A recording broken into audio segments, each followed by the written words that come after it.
ताज़ीन सिंध के रांदीगरनि खे अॻिते अचण जा मौक़ा हूअं ई घटि मुयसर आहिनि। उते औरत रांदीगराणियुनि खे पंहिंजूं सलाहियतूं ॾेखारण जो मौक़ो बिल्कुल ही फराहम नथो थिए। अहिड़ी सूरतहाल में ब्रिटिश विमेन फुटबॉल चैंपियनशिप के इनकाद वसीले विमेन फुटबॉलर्स के पंहिंजूं सलाहियतूं उजागर करण ऐं मुक़ाबलो करण जो भरपूर मौक़ो फराहम थियो आहे। उन हवाले से रिपोर्ट करियो आहे हैदराबाद में इरफान बुघियो। हैदराबाद में मुनक़िद थियल चौथी all Sindh British women football championship में हैदराबाद, कराची, मिरपुखास, सांगड़, खैरपुर और शहीद बेनज़ीराबाद समेत 8 टीमुनि हिस्सो वरितो। स्पोर्ट्स कॉम्प्लेक्स हाला नाके में खेडियल हिन टूर्नामेंट में रांदीगराणियुनि पंहिंजी सलाहियतुनि जो भरपूर मुज़ाहिरो कयो। उन मौके ते हॾियुनि जे मशहूर सर्जन डॉक्टर परवेज़ रईस ऐं चैंपियनशिप में हिस्सो वठंदड़ रांदीगराणियुनि आवाज़ न्यूज़ सां ॻाल्हाईंदे टूर्नामेंट कराइण खे साराईंदे चयो त हिन क़िस्म जी सरगर्मियुनि सां औरत रांदीगराणियुनि खे अॻिते अचण जो मौक़ो मिले थो। अच्छे तरीके से अरेंज किया है, जिसको मैं मुबारकबाद के काबिल समझता हूँ।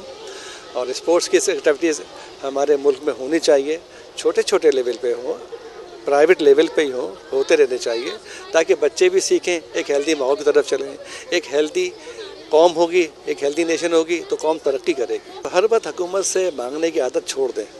बस अपने प्राइवेट सेक्टर हमारे पास बहुत स्ट्रॉन्ग है। हम लोग सब लोग प्राइवेट सेक्टर से रिक्वेस्ट कर सकते हैं, मिलके चल सकते हैं, छोटे छोटे लेवल पे काम करें। टीवी में वैसे ही देखते थे, फिर मैम ने पूछा, वैसे ही कॉलेज में पढ़ते थे तो उन्होंने कहा किसी ने पार्टिसिपेट करना है स्पोर्ट्स में, ऐसे ही तो फिर उन्होंने बुलाया। फिर वहाँ हम लोगों ने खेला, वहाँ खेलते खेलते फिर शौक पैदा हुआ। फिर फुटबॉल वगैरह टीवी में देखती थी तो वहाँ से शौक पैदा हुआ। फिर मतलब दिल करता कि मैं भी ऐसे खेलूँ जैसे वो लोग खेलते, कि मैं भी ऐसे खेलूँ, मैं भी मतलब आगे से आगे अच्छा खेलूँ और कुछ कर दिखाऊँ।